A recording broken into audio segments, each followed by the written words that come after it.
자, 이번에는 제가 한번 얘기를 한번 해보려고 합니다.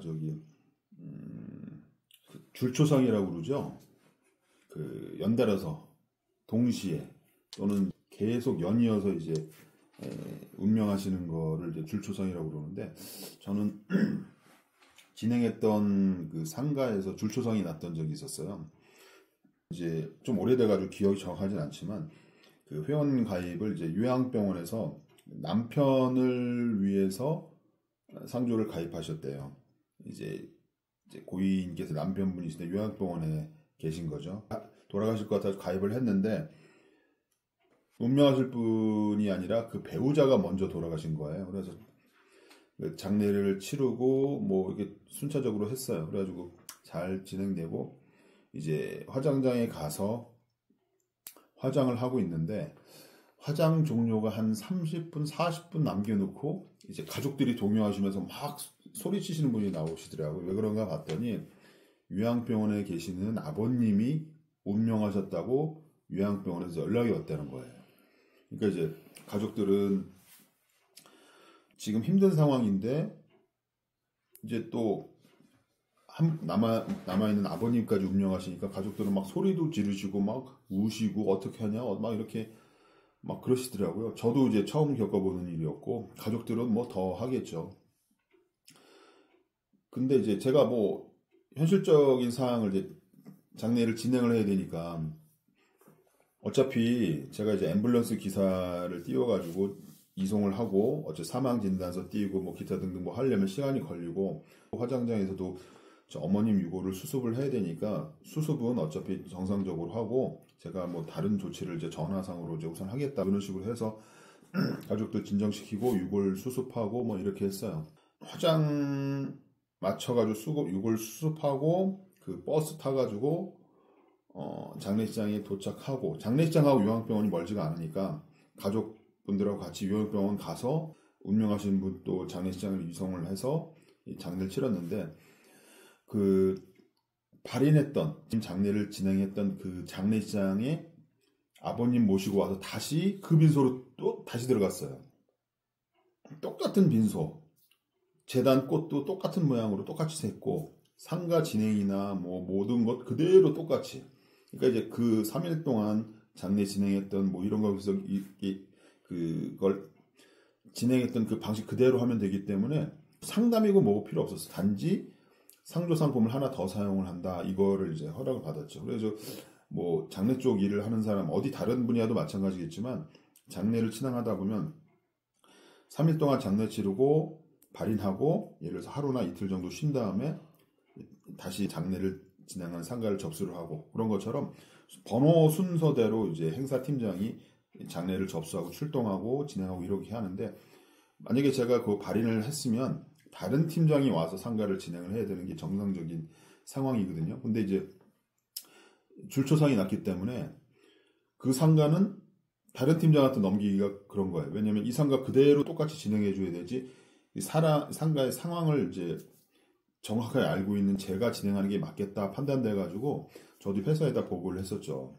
이렇게 상황이 돼 가지고 그 줄초상이 났다. 그렇기 때문에 그대로 제가 진행을 해야 되는 게 현실적으로 맞지 않겠냐 그랬더니 이제 본사에서도 그렇게 하십시오, 이렇게 이제 그 허락을 해주더라고요. 그래서 제가 그대로 그 장례식장 똑같은 빈소, 똑같은 재단, 똑같은 상품, 똑같은 그 상황으로 이렇게 배치를 했던 게 기억나요. 날짜상으로는 3일, 3일인데 6일이죠. 근데 하루가 이제 겹쳐가지고 총 5일 동안 장례식장에 있었던 게 기억이 나요.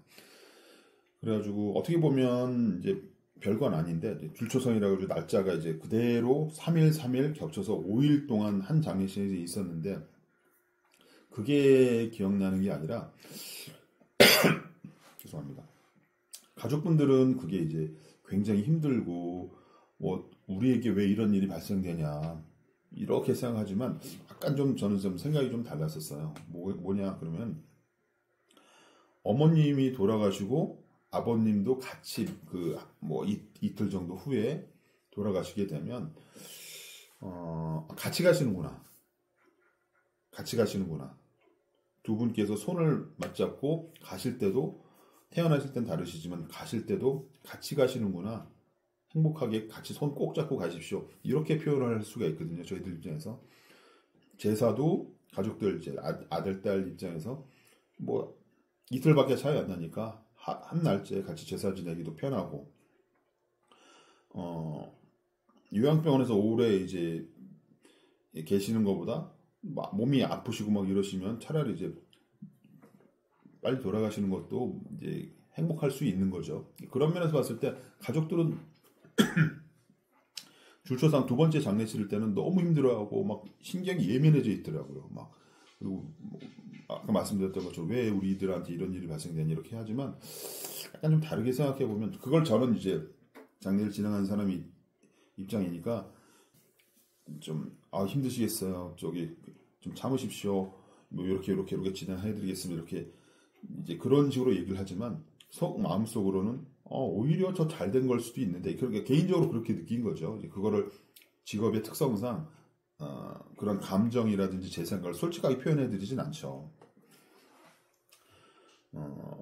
그러니까 뭐 그런 일이 있었습니다. 그래가지고 저도 줄초상이라는 거를 이제 똑같은 생각 아까 말씀드렸던 것처럼 해보는 게 또 처음이었고 그러면서 사람들이 가족이 특히 이제 그런 일을 겪으면 굉장히 힘드니까 이 감정선이 이렇게 굉장히 흔들리는구나. 왜 그걸 특히 느꼈냐면 사위가 회원인지 아닌지 오래돼가지고 기억이 정확하진 않은데 사위가 첫 번째 장례 치를 때 굉장히 만족해 있었어요. 그래가지고 이제 3일 동안 같이 있으니까 화장장에서도 저한테도 막 커피 마시라고 하고 막 웃으면서 얘기해 주시고 막 뭐 소개시켜 주시겠다고 막 하고 막 이렇게 웃으면서 막 이렇게 하고 다니셨는데 이제 줄초상 나가지고 두 번째 장례 치를 때는 이분이 화를 굉장히 좀 별거 아닌 것 같은데 화를 많이 내시더라고요. 짜증 내시고 예를 들어가지고 그때 뭐든가 고인 시신을 장례장 빈소에 있는 곳으로 모시고 와가지고 예배를 본다고 그랬나? 뭐 막 이렇게 말씀을 하시더라고요. 종교에 따라가지고 빈소 안으로 고인 시신을 모시고 와서 이렇게 하고 싶다고 그렇게 말씀하셨었어요. 근데 엄밀하게 말하면 그렇게 할 수가 없거든요. 왜냐하면 조문객들 오시고 상가에 상주님들도 계시고 그리고 이제 조문객들 접대하느라고 음식도 있고 뭐 그런데 고인의 시신이 오게 되면 위생상 개념에서도 그렇고 옆 상가에서도 좀 뭐라고 할 수가 있기 때문에 장례식장 사무실에서 허락을 해주지 않거든요. 고인의 시신을 좀 이동을 할 수 있는 장소가 어디냐면 안치실 옆에 발인하기 전 중간 정도의 보통 이제 장례식장마다 예배라든지 미사를 볼 수 있는 연결식장이라고 있어요. 연결식장. 그러니까 거기에 이동해가지고는 할 수가 있거든요. 근데 이제 빈소 안으로나 빈소 옆에다 이렇게 고인 시신을 이동을 할 수가 없는데 그거 정상적으로 이렇게 할 수는 없습니다. 사무실에서도 허락을 안 해줄 겁니다. 이렇게 저희가 이렇게 설명을 드렸는데 굉장히 역정을 내시더라고요. 왜 안 되냐. 이분이 신경이 굉장히 날카로워져 있었다는 게 제가 기억나요. 그러니까 굉장히 첫 번째 장례 때 만족하셔가지고 웃으면서 뭐 말씀하시고 뭐 소개시켜주겠다 막 이렇게 하시다니 이제 날카로우시니까 표정도 달라지시고 굉장히 신경이 곤두서가지고 제가 설명을 드리는 건데 그 설명에 대해서도 도저히 납득을 못하겠다는 듯이 막 쏴붙이시고 막 그러시더라고요. 하긴 그랬던 기억이 있습니다. 일반 사람들은 많이 겪을 수 없는 내용이시고 뉴스에서 이제 나왔던 그런 내용들이 우리는 실제 이제 현장에 가서 이제 뉴스에 나왔던 거를 내가 진행했던 그런 상가들이 있다 보니까 갑자기 생각나서 이제 뭐 얘기를 하게 됐습니다. 이런 줄초상 뭐 아주 재밌지는 않은데 특이한 경험이기 때문에 수다를 한번 떨어봤습니다. 뭐 어떻게 특이한 경험으로 이렇게 재밌게 들으셨는지 모르겠습니다. 이 수다는 이걸로 마치도록 하겠습니다.